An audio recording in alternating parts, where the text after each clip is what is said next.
Welcome to A Double and Dice with your host Kim. and Jocelyn. Pour your favorite beverage, Pull up a comfy chair. because we are ready to roll. Welcome to episode 84 of A Double and Dice, and today we're going to be talking about the Star Wars draft. The Star Wars draft, Kim? The Star Wars draft. SW, Star Wars. The Secret Wars draft? It's close enough. Don't get people excited. Do you know how excited people would be if they actually thought there was Star Wars Dice Masters? Like, Then do you have any we would idea? be spoiling something big. But we are not, because Kim's just misspeaking. Yes. But that's okay, because that's what we do here. We have fun and we giggle, and sometimes we say the wrong thing. So here we are, episode 84, Kim, and it's amazing. It's beyond amazing. We're almost there. We're almost to 100. No, I was gonna say it's beyond amazing, but that's a HeroClix set. It's it's amazing. This is not a HeroClix podcast either. It's not a Star Wars podcast. Nope. At least HeroClix is by the same company that makes Dice Masters. Anyway, so True. it is beyond amazing that we received our Secret Wars on release day. I know. It actually came on time. And we held an in real life Secret Wars draft on release day. So, wow. For those of you that did not know, and you've probably figured it out just by the emphasis I put on release day, we have not done this before. So for whatever reason, wherever we've gotten our product in the past prior to our current store owner, and even sometimes with our current store owner, just depending on distribution and things like that, although it is technically a North American, in quotation marks, release date, right, Kim? Yep. Canada's not usually on release day. Canada's usually like a week or two later, which is totally fine, because we know that there are people all over the world that sometimes don't get product for, weeks, months, longer, etc. We are not complaining when we have a 2-week delay, but it is really exciting that this time our store got the product on time. So all of our product came in, origin packs, draft packs, it's all there. We got together at our local store on release day, which was April 12th. The 12th. And we drafted Secret Wars. And Kim, you were like unspoiled for the most part. Pretty much. The only card that I ever got spoiled on was the one we spoiled. The ones we spoiled. Which was Mr. Sinister. Well, we spoiled cards last year. Yeah, but we spoiled Namor. But believe it or not, I didn't even read the text. I didn't even read it. That's hilarious. So there you go. Yeah, but we started spoiling cards for that set last May, like in May. Did we? I don't remember. Well, I do, because we had Jimmy on the podcast in May of 2022 when they announced the Secret Wars redesign, and we got to spoil the Invisible Woman card. That's right. So we got to spoil Invisible Woman. We had 1 or 2 rarities of that card. I can't remember the specifics now, but that was super exciting. And of course, we had expected Secret Wars last year, and it got delayed a couple of times. And then there was the great, it's been moved to May 2023, and everyone was like groaning, oh, how much longer is it going to take? And then all of a sudden, April 12th, it's here. It's in our hands. We have drafted it. So very exciting. Very exciting. I was more unspoiled, but not as unspoiled as you were, Kim. I had read some of the spoilers that we had put out. I had talked about some of the cards. I wasn't keeping myself like I wasn't focused on not getting spoiled, but I also have had a lot going on. So even some of the stuff that I had read, I'd kind of forgotten about. So I was not actively seeking out spoilers, but if spoilers came across my feed, I was not freaking out about it type thing. So I knew some stuff. But you did look at it, right? I looked at a few things, yeah. But a lot of it didn't stick. Or once I sat down in front of it and I read a card, I was like, oh yeah, I remember reading that one. I didn't really take any notice of it, but it's actually pretty good. Or things like that. So that's it. For me, the thing I was most excited about, aside from the fact that it showed up on release day and we got to draft it, was the new design. Mm-hmm. So Kim, tell me, what are your thoughts? It's pretty cool. You heard it here first, people. Kim says it's pretty cool. It's pretty good. Like it's what we expected. And I mean, some of the art on some of the cards not so great. Yeah, but that's not the card's fault. That's the art selection. Yeah, the And art it's selection, and but it's subjective, right? yep. And I find like the foil's a little different Yeah, we can talk on about them. that. Yeah. Yeah. They're not so foily that you can't read or see it in your face kind of things. Yeah, it's really, I think they did a really good job. I mean, if you've been listening to the podcast, you know that both Kim and I have been a big fan of this redesign since we got the chance to share it with you back in 2022. But actually having the cards in my hand, I could really see the difference, like as opposed to the digital renderings. Mm-hmm. First off, the cardstock is so much nicer than what we've had Yeah, in it's the thicker. past. It's Mm-hmm. thicker, and I was talking to my our game store owner Will, and I was like, "Oh, they changed the cardstock." He's like, "How can they do that?" Oh, right, because he's used to usual, TCGs or CCGs that you actually have Mm-hmm. to like hold the cards and shuffle them and things like that.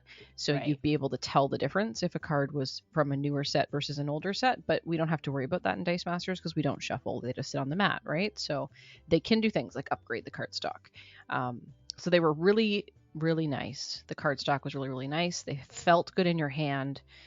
The design of the color banding related to the energy types really popped out at me when I was drafting the set. Okay. Right? Because each energy type has its own color. Yes. So shields are blue, masks are pink and purple, bolts are red, and fists are green. And when you're drafting, or when you place the cards in your mat, there's a clear color division. And I know that, people out there know that I'm an optician and I'm very, focused on making sure things are accessible. And part of that is color, because color can't be the be all end all. But they've done it in a way that the color is there, and if you can take advantage of the color, that's awesome. But otherwise, the symbols are very clearly defined, very easy to see on the top right hand side of the card, just above the energy type. And yeah, if you do get to take advantage of the fact that they're color coded, it's really cool. It's really cool. I wasn't too big a fan of the coloring on the rarity. I found it was actually a little hard to tell.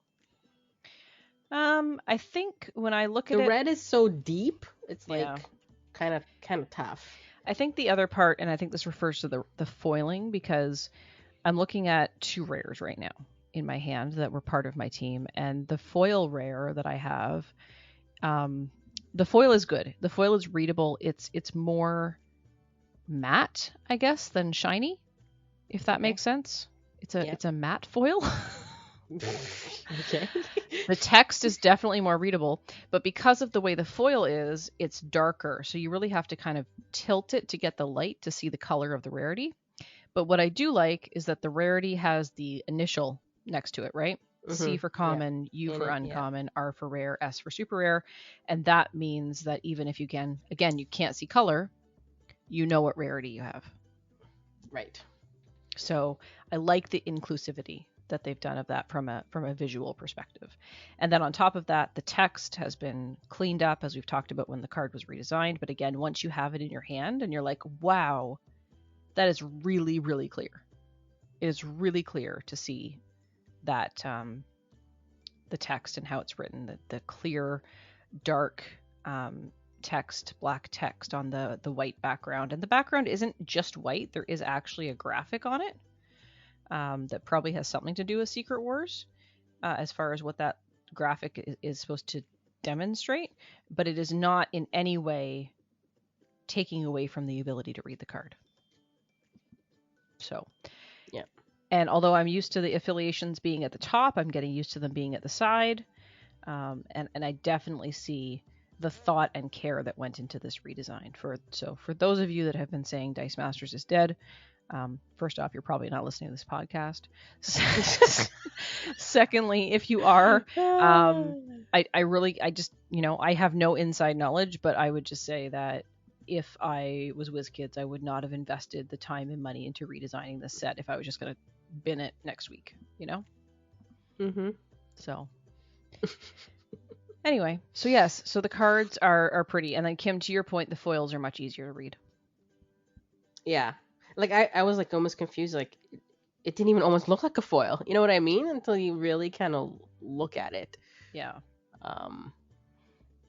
But yeah, I mean, other than that, I didn't even see myself getting confused with the levels.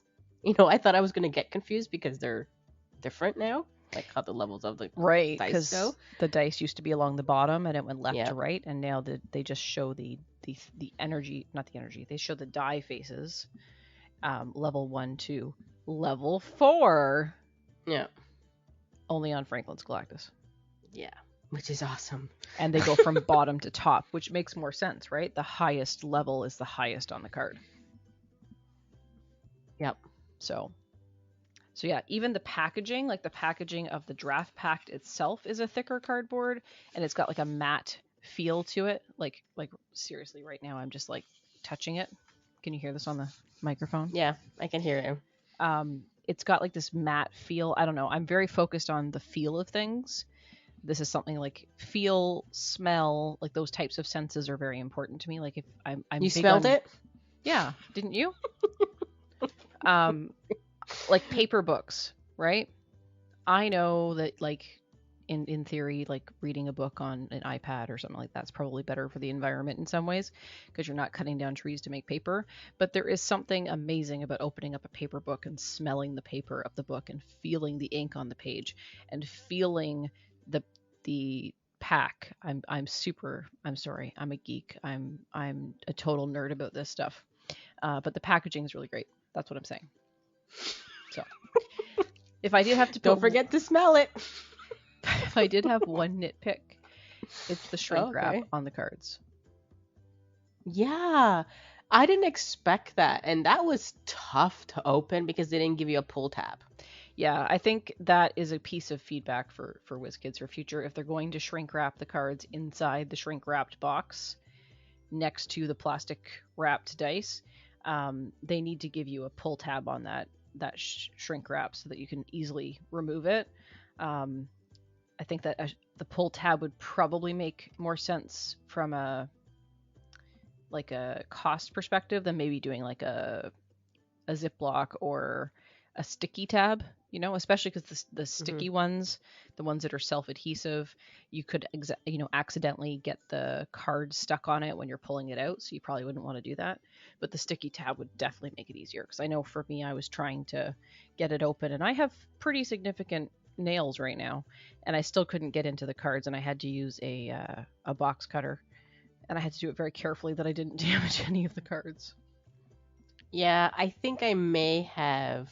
I used the cutter too, but I think I may have, maybe trying with my nail, I may have like gotten one of the cards on top. Yeah, on the top. So it's a common card. I'm sure I'll probably get another one. But yeah, going through now, I'm gonna have to open like so many little boxes. Yeah, I gotta be really careful. Yeah.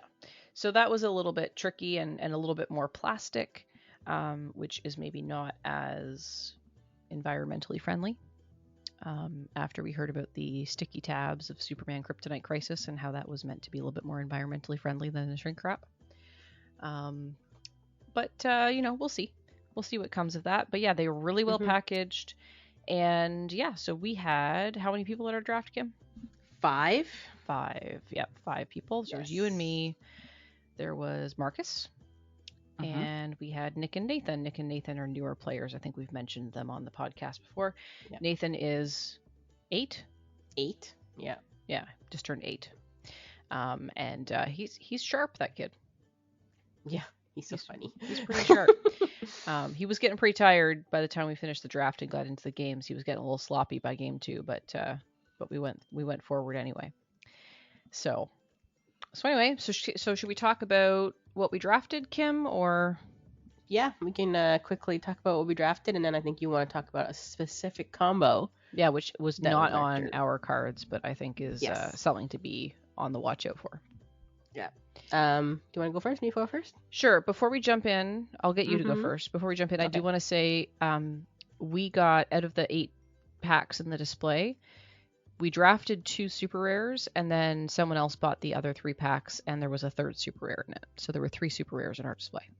Yeah. So just for those of you wondering about the distribution, I'm hearing 2 to 3 super rares seems to be the common, and if you have 2 super rares, you're usually getting like a full art card. Yeah. Not always, but yeah, depends. Yeah. So, okay, so Kim, so tell me about your draft. Sure. So since this was a brand new set, brand new everything, I was drafting rarity. Yay! So what is rarity drafting, Kim? Let's be specific. So I'm looking at super rares, then rares, then kind of down the line. Foils. Sorry. Foils. Foils is second. So I'll go rarity first. Then if I don't have the rarity, like majority, I'm looking for super rares and rares, right? Right. Uncommons, commons. There's a lot of those. You can probably get it. And then if that's not in my hand, then the next I'm going foil. Right. And then if those are not in my hand, then I'm reading.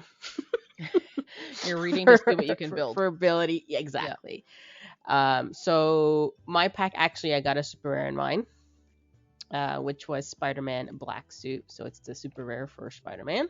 Nice. And then I had 2 rares, so I ended up passing those to you. I believe you're on my right. Yeah. Yeah. So I drafted a super rare, which was cool. We should mention before we get into the cards there, Kim, is that we did choose to draft the basic actions as well. Yes. Yeah. So we drafted the basic actions left, and then we drafted the cards right. And one of the reasons we chose to do that is, although there's 3 basic actions in the pack, some of them are epic basic actions, which have special rules, so we felt it would be better to draft. Yeah. Sorry. So you drafted a super rare, Spider-Man Black Suit. Yep, so I put him on my team. Actually, pretty cool card. He's a 5 cost, so he's a little expensive. So I'm guessing when he's active. It doesn't say that, though. But it says opposing non-fist character dice get -1 attack and -1 defense. Actually, it doesn't say when he's active. It doesn't say when he's active, but I think that would be a logical assumption. Yeah. And I could see that card getting officially errated to clarify that. Yes, because if it's just on your team and that happens, then that's like super powerful. Yeah, pretty much, because you don't even have to buy it. You just gotta put it on your team. I'm pretty sure it's a while active effect. Yeah, I'm pretty sure while Spider-Man is while active. Superman, yeah, you opposing drafted Superman during our Star Wars draft. Yeah, exactly. So pretty much your sidekicks or anything that's 1/1 is pretty much dead, but they get fielded. In theory. In theory, yes. And then here's a global that says, sorry, pay a fist, spin an opponent's fist character down 1 level. So he's very fisty. It's a very specific global. Yeah. I actually did not end up buying him at all. No? All the 3. No. And you know why? Because I realized that my team, which I'll get into, is very high cost and there's no prep globals. You did not have any prep globals on your team. Yeah. So going to a 5 cost was a little bit tough to try to get something KO'd. You know what I mean? If there's something attacked to roll a 5. So he was a 5 cost, never bought him. Then I had Agent Brand, which is a 2 cost fist, a rare. When fielded, 2 target character dice get +1 attack. Yeah, when you were playing me, Kim, when you sat down against me, you're like, I'll give this one +1 attack. I'm like, Kim, it says 2. You get to have 2 dice. And she's like, oh, yep. She's really excited.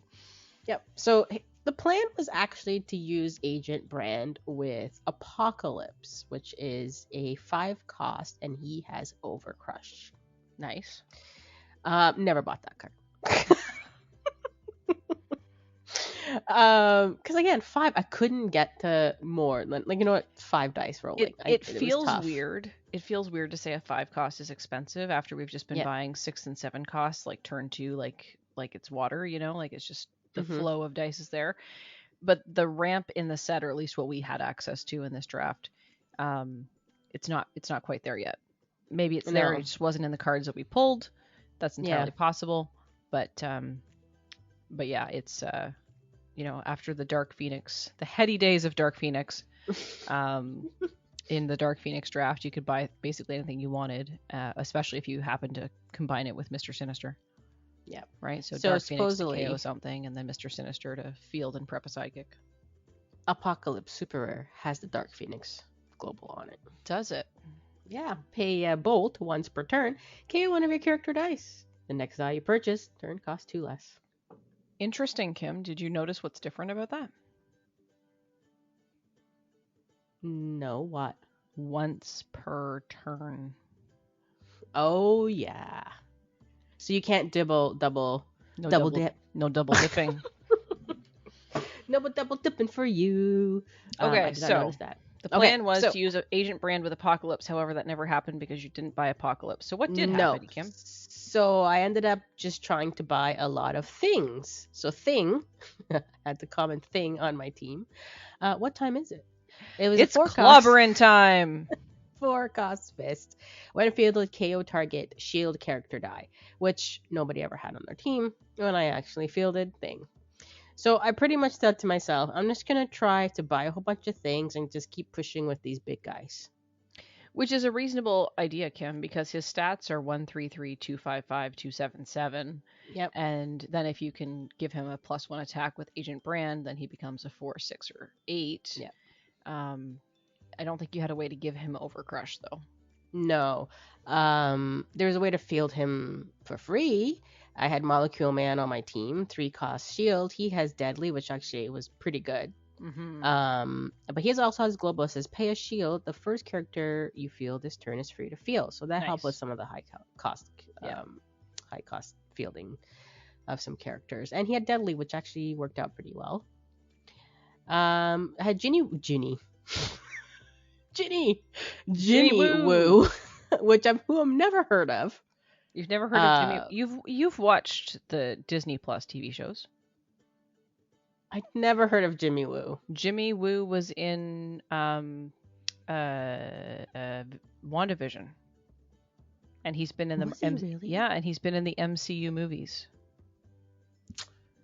So he must not shine that much because I must. He's played by Randall Park, who is he's a comedian. I'm gonna send you a picture. All right.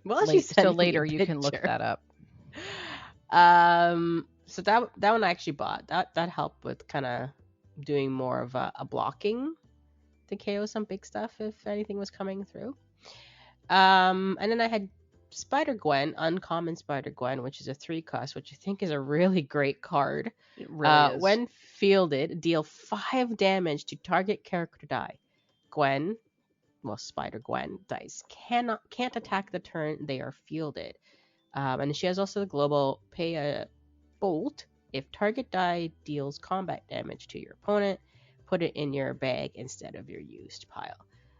Great way to get rid of some big heavy hitters in the field. 5 damage for a 3-cost with a 0 fielding on every level. Yep. Okay, you can't attack with her on the turn she's fielded. All right, no problem. Let me KO on her level 1 because she does have a beefy defense to get her KO'd. On her level 2 and 3, which is 5 and 6. So she may get a little, but obviously if you have Apocalypse Super Rare on your team that has global, you can KO her. Yeah, or in constructed Dark Phoenix global. So she was handy to get rid of some things. I didn't have much dice on my cards though. I only had like mostly 2, so I couldn't really buy much of her. And last I had on my team, which I actually end up buying, was Franklin's Galactus, which is the common 5-cost blank. Nice. And I rolled it on level 4. Nice. And used my global to field it because it's a 3 fielding class. So I had a 10-10 Galactus sitting on the field that I just kept pushing with.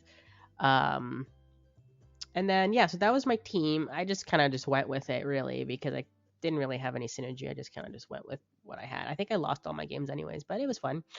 And then for the basic actions, I had Pirate Broadcast, which is very similar to Nefarious Broadcast, except Nefarious Broadcast is a 2 cost. Pirate is a 3 cost, and it's cancel any persistent global ability effects.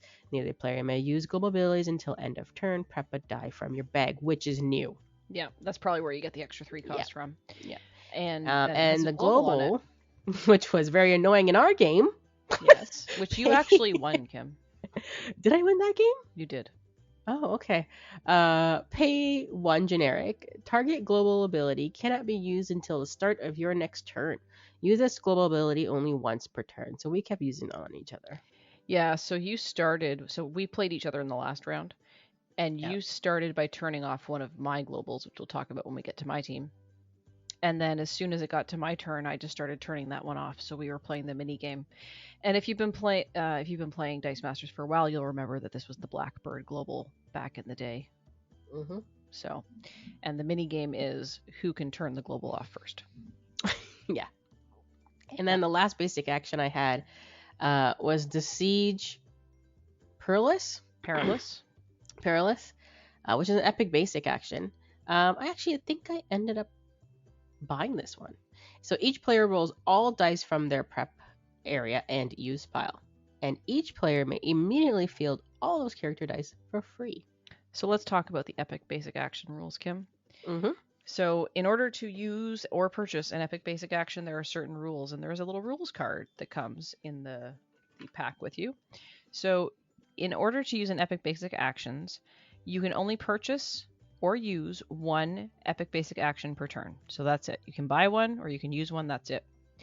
After you use an epic basic action, you have to return it to its card. So you buy it, you only get to use it once, and then it has to go back to the card. Also, you can't purchase an epic basic action unless you have an active character with a purchase cost of 4 or greater. So you gotta have somebody active with a 4 cost before you buy one, and then you can only use one once a turn, or buy one once a turn, and then once you use it, it goes back to the card. So, but if you had like 2 different ones, still you can only use one. That's right. Right. Yeah. So that was my team. That's fun. Some fun stuff on there, Kim. Mm-hmm. Did you like playing it? I did. I do like the Galactus. I was saying to myself, I'm like, man, this would be great with Orbital Strike. It would be great with Orbital Strike. Because you couldn't do like back in the day. Well, like what other 10/10 did we have? Godcatcher, but it was a token, so you can't roll that for your Orbital Strike. Roll it. Yep. So cool. Well, so should we talk about my team? Mm-hmm. All right. So my team, similar to Kim, I was also focused on rarity drafting. So I have purchased some Secret Wars product, which I will be opening. But I have not opened it yet, and it will be a while before I open it. So I figure I'll focus on rares and super rares and foils and things like that, like you did, Kim. Because if I pull them in my boxes, then I just have trade fodder, right? So that's all right. And if I don't pull them, then I get them. So there you go. So that's kind of the plan. I did not pull a super rare, so there was no super rare in my pack. So Craig, maybe only Superman packs are when I pull super rares at drafts. I don't know, but no super rare in my pack today. I did pull a couple of rares, so I ended up putting both the rares that I was able to put on my team. So we went with that. So I drafted rare Ultimate Spider-Man Pocket Burger. He's a 3-cost bolt, and apparently that's a really fun part of the Secret Wars storyline. So I would encourage you to go seek that out. Pocket Burger? Pocket Burger, yeah. So he has Team Watch, which allows you to gain a life. And then also, when he's KO'd, you gain 2 life. And his stats are 133, 143, 254. And I did not expect to buy him, quite frankly. However, I've learned life gain is good. Yeah. So and annoying. Yeah. But yes. His affiliations are Avengers and Spider Friends. So he has a couple of affiliations he can work with. The other rare that I pulled out was Falcon, Dreams of Flying. And it says when Falcon attacks, prep a sidekick from your bag or used pile. And he also recruits sidekicks. And his stats are 022, 133, 143. I think he was actually the first rare that I pulled out of my pack because he was a foil. And he was in my pack before I passed it. So I was like, okay, well, maybe I can get some sidekicky stuff going on. I'm not really quite sure how much sidekicky stuff there is in this set. Turns out quite a lot. Quite a lot of sidekicky stuff. So I put those two on the team, and he's an Avenger just like Ultimate Spider-Man is. So with the Team Watch keyword, if Spider-Man is active and I field Falcon, I can gain a life. So good combo. Mm-hmm. Okay. Adding on to that, and just now looking at this and reading this, is I was not using my Team Watch to full effect because Ultimate Spider-Man also has Spider-Friends team ability, which totally makes sense because he's a Spider-Man, Kim. You know who else has the Spider-Man team ability or Spider-Man affiliation? Spider-Gwen. So I had the same Spider-Gwen on my team that Kim did. The uncommon Spider-Gwen the Spectacular. When fielded, deal 5 damage to target character die. Spider-Gwen dice can't attack the turn they are fielded. And I was using a lot of that because that was my removal. So there were times when Ultimate Spider-Man was active and then I fielded Spider-Gwen and I did not take advantage of my life gain. So, but that's okay. It just would have dragged the games out longer. So that's the other thing that I did. I had 4 dice on Ultimate Spider-Man. I was able to draft 2 of his cards. And then everything else just had 2 dice on it. So there was that. Then we had, going back to our sidekicky plans, we had Magic. So Magic, the common demon horde. While Magic is active, when you use an action die, this is not the one. This is not the one I put on my team. I picked the wrong one. Hang on. Magic. Oh. So this is, the team builder's incorrect on this one. I have the card in front of me. So the common Magic is a 3-cost mask, Demon Horde. While Magic is active, when you use an action die, field a sidekick from your use pile or prep area. I thought I played a different one. Anyway. Oh, here. Maybe it was somebody else's. I'm confusing Magic and Madeline Pryor. That's what's happening. Ah, okay. Never mind. The team builder is fine. I am sorry. Okay. So Magic, if you use an action die, you would field a sidekick from use pile or prep area. I didn't purchase her. I did purchase my Madeline Pryor, who is a 2-cost mask. And she is the common as well. And she has an energize ability. Field a sidekick from your use pile. And then she also has a while active ability. While Madeline Pryor is active, your sidekick gets +1 defense. So against your team, Kim, where you had that character that was doing the -1 to attacks and -1 to defenses, my sidekicks got -1 to their attack, but the defense, they wouldn't get KO'd because they had 2 defense when she was active. So that was a good thing there. So again, very, very low cost team at this point. 3 Falcon was a 4-cost. I had the 3-cost Magic, the 3-cost Spider-Gwen. I also had a 3-cost Proxima Midnight. Proxima Midnight Master Combatant. When Proxima Midnight deals combat damage to an opponent, reroll that die. If it shows a character face, prep that die. I think I bought one of her, but she didn't roll. I also didn't really have a good way to get my opponent's field emptied because I only had 2 Spider-Gwen dice, so it wasn't giving me a lot of opportunity to field them and clear out your field. In addition to that, I ran Stormbreaker Ray Thorcore, and he was a 5-cost shield, and he has the Thorcore affiliation, and he has an energize, deal 2 damage to target character die, and then when fielded, KO target mask character die. His stats are pretty good. He was just kind of a beat stick. He was a 146, 157, 278. And then I threw on for the last little piece there was Invisible Woman, also Dr. Richards, which is the card that we spoiled in May of 2022. 2-cost mask, Fantastic Four affiliation. Invisible Woman gets +1 attack for each of your other active Fantastic Four character dice. I had no other Fantastic Four character dice. Therefore, I never purchased her. What I did do was use her global. Pay a mask. Target character die must block this turn. So that was allowing me to do things like get my Ultimate Spider-Man KO'd so I could gain life. and also helping me KO my opponent's stuff and hoping it wouldn't roll back. From a basic action perspective, I ran Distraction. Target opponent chooses 2 of their character dice. They cannot block this turn. I didn't buy it. I did use the global Pay a Mask, remove target attacking character die from combat. And I also threw on an epic basic action, which I did not use, but it is called the Darkhold. And it says pay X life, draw and roll X dice. So I wanted to use it. I thought it would be really cool, but it just didn't come into play.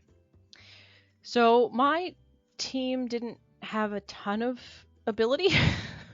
So it basically had like something to go, like to do, like I had some prep with your friends, right? Yeah, I had some prep. I had some ways to gain life. I had ways to get some sidekicks in theory if I could get damage through to my opponent. So there was a few synergies there. It didn't work out super great, but I did have a good time. I lost the 2 games that I played, and then I had a bye, so I went 1 and 2 because I won the bye. Oh yeah, I had a bye too. Yeah, technically I was 2 and 1. So it was a fun time. So that's where I am at. So yeah, it was cool. It was cool to play with new cards and draft new cards, and I'm looking forward to doing more drafting. But I do want to talk to you about the cool combo. So Nick, our new player Nick, drafted a super rare in his set. So he drafted Molecule Man super rare, which he didn't actually realize was a super rare. So to Kim's point, the color was a little bit dark, and also he's a new player. So even though we told him what to look for, he didn't sort of clue in that it was a super rare. So once he got on the map, we realized it was super rare. So Molecule Man Cheeseburger Eater. I think this maybe connects to the Pocket Burger. 4-cost shield, Spider-Man affiliation, max 2 dice. Of course, that doesn't matter in draft. While Molecule Man is active, your spider affiliated characters cost 1 less to field, cost 1 less to purchase, and return to the field zone after they deal combat damage to your opponent. So if something does combat damage to your opponent, typically what happens is you go through the steps at the end of the turn. The combat damage character goes through, and they go out of play before they go to the use pile. That doesn't happen with Molecule Man.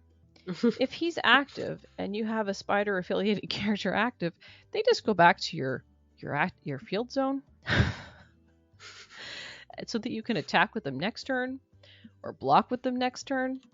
And along with that came Spider Gwen, but not the Spider Gwen that you and I were playing, Kim. The rare Spider Gwen, interdimensional travel watch with a recruit ability. She's a 3-cost bolt. She's a spider friend. She has recruit for bolt character dice. So this is it, Kim. This is the combo I've been looking for. I have been looking for a way to make recruit work, and this is how you do it. Okay. So you attack with your dice. They are unblocked, so they deal combat damage to your opponent. Recruit will trigger.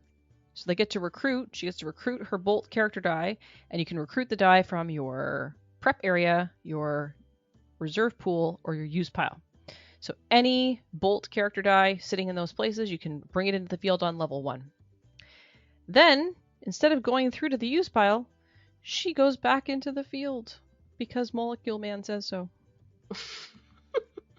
So not only are you recruiting a die to save her, like to help back her up, basically, which is the concept of recruit, because when you attack and your die goes through, it leaves your field thin, right? That's kind of the concept of recruit. So you leave your field thin, but you're bringing something back in to help you after, right? Now you're bringing something back in, but she gets to stick around. And you can do it with any bolt. It's just a bolt character die. It doesn't have to be a spider friend. But if you can get a spider friend, then it can also take advantage of the fancy Molecule Man.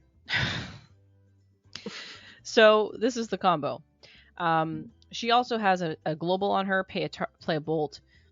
was going to say pay a target. Pay a bolt. If target Play die target. deals combat damage to your opponent, put it into your bag instead of the use pile. So even without Molecule Man, her own global will allow you to, for example, if she goes through, you pay the bolt.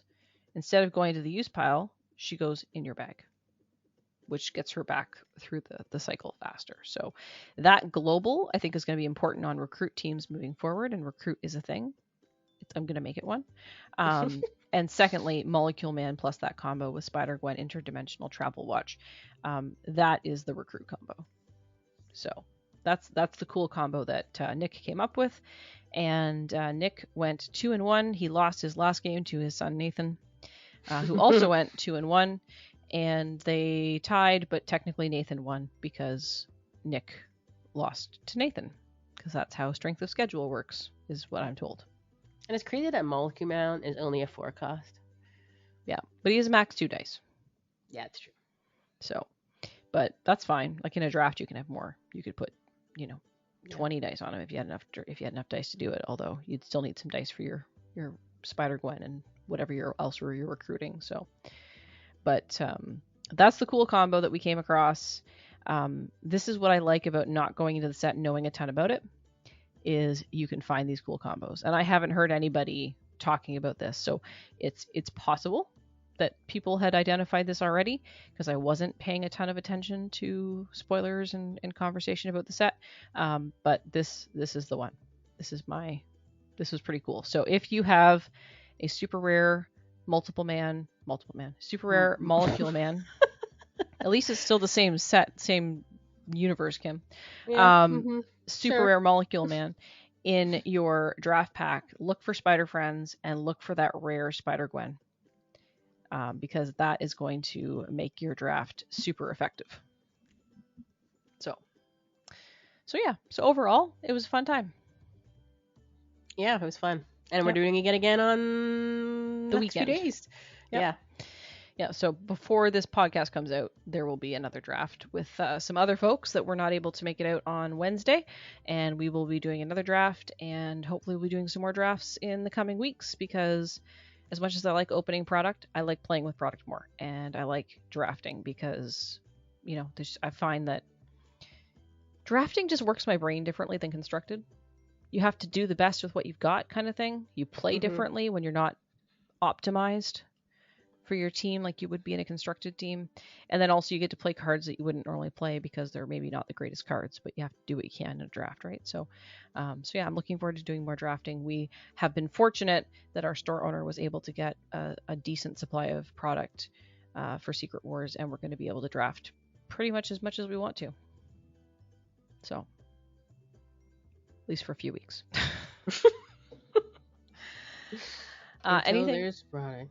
Anything else on draft, Kim? No. Or Secret Wars redesign?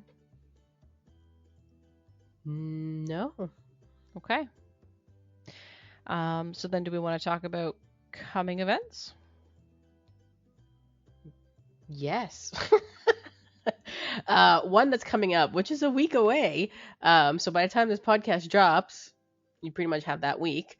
Roll for the North 3 is happening on Saturday, April 22nd. I was going to say August for some reason.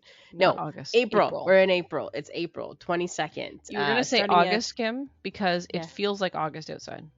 Yes. Today was, and 32. This never happens here, feels like 32, which is probably for spring. 32 Celsius for all of you that use Fahrenheit. So that's like I think that's over 100, isn't it? I don't know if you want to do a quick conversion. I'm going to say it's like 80 something, but oh, I think it's higher than that. So yeah, it was very hot today. It did have a nice little breeze though. It did. You're closer than me, Kim, because Price is Right rules, right? Closest without going over. 32 is 90. Okay, I wasn't too far. 89.6 to be specific. Yeah. But yes, it's not going to last long. We had it for, this is the second day it's been warm. It's going to be one more, and then we drop back down to single digits. Yeah, but that's more seasonal, and it's a little too soon for us to be at this temperature anyway. So. Yes. Yes, too soon. But hey, I was rocking shorts and t-shirt and a sandal, so I'm good to go. Uh, what was I talking about? Roll for the North. So if you haven't yet, go to dm-north.com. You can look up our theme, which is Three Wishes Plus. If you've never played that format before, it is quite fun. But you do kind of have like a little sideboard of cards from your main team, and you gotta wish them in. So if you haven't yet, take a look, and hopefully you can come out and join us and play on that day. We also have prizes up on the website too, so go take a look of all the prizes that are available to be won. Super cool prizes. Mm-hmm. And weekly Dice Arena happens every Tuesdays at 9 p.m. Eastern.